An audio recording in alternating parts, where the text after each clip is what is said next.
लागत असती रे, कारण निंदावं लागतंय, खुरपावं लागतंय, मग बांधावं लागतंय, निंदावं लागतंय, खुरपावं लागतंय, मग बांधावं लागतंय. आणि त्याच्यासाठी ना तर तुझ्यात शक्ती आहे, कारण तू एक पपेट आहेस, कारण तुझ्यात शक्ती नाहीये, कारण तू एक पपेट आहेस. आणि म्हणून मला त्या पुढे जाऊन सांगायचं आहे की ज्या प्रकारे जरंगे व्यक्त होत आहे त्याच्या व्यक्त होण्यामध्ये आणखीन काही महत्वाच्या गोष्टी आहेत. तो म्हणतो शासनाच्या GRच्या बाबतीमध्ये मला हे म्हणायचं आहे की शासनाचे GR चा अर्थ, शासनाच्या GRचं काय आयुष्य आहे, काय भविष्य आहे, काय आयुष्य आहे, काय भविष्य आहे हे अल्पावधीत समजेल. म्हणे 17 तारखेपर्यंत प्रमाणपत्र नाही दिले तर म्हणे अबे मला वाटतं ते आमच्या त्या दाढीवाल्या मिया भाई बोलो भाई भाईजान मामूजान भाईजान मामूजान जरंगे जान भाईजान मामूजान भाईजान जरंगे जान म्हणतात ना. वान नाही तर गुण आला, मला वाटायला इथे जे भाईजान मामूजान जे भेटायला आले ते आझाद मैदानामध्ये व्यवस्था करू लागले सगळी. हिंदू राष्ट्र भारत हमारा मानणारेच असायला पाहिजेत, नसतील तर त्यांची सोय करता येत असते आम्हाला कायद्याप्रमाणे. सगळे व्हिडिओ आम्ही पाहत आहोत की कोणी काय काय केलं, कोणी काय काय सांगितलं, काय काय पुरवलं ते आम्ही स्क्रुटिनी करत आहोत जरंगे. परंतु त्या आधारावर जरंगे जर व्यक्त होत असेल की 17 तारखेपर्यंत जर प्रमाणपत्र नाही दिले तर तर तर तर बरोबर उत्तर दिलंय सन्मान्य महसूल मंत्र्यांनी बावनकुळे साहेबांनी. ए जरंग्या, मानेवर तलवार ठेवून प्रमाणपत्र मिळत नसते बे.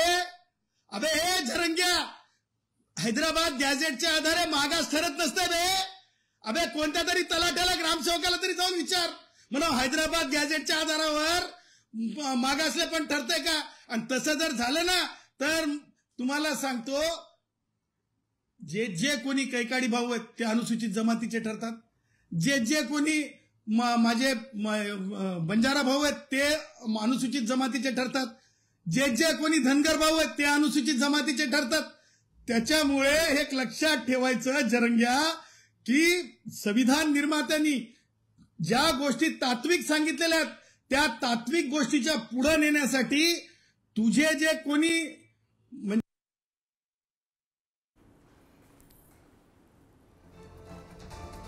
जर ओबीसी नेते आता एकत्र आले नाही तर ओबीसीच्या वाटेचं आरक्षण निघून जाईल असा आरोप नापास.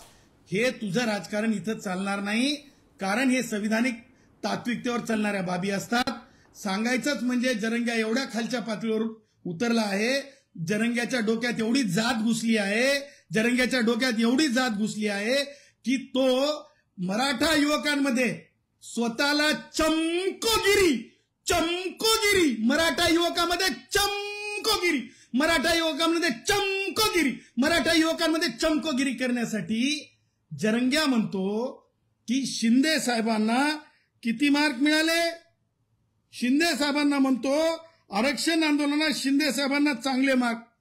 तू साला किती पासेस बे, तू साला किती गुणांकन आहे बे तुझं, तू साला गावात शिकला नाहीस, काय शिक्षण झालं बे तुझं प्रमाणपत्र तरी बघू दे बे तुला.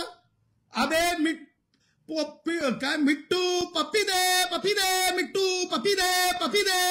पप्पी दे सारखं तुला कोणीतरी डोक्यात टाकतंय. त्या प्रकारचं व्यक्त होणं म्हणजे ज्ञान अर्जनात मध्ये आपण काहीतरी उंच पातळी गाठली असं होत.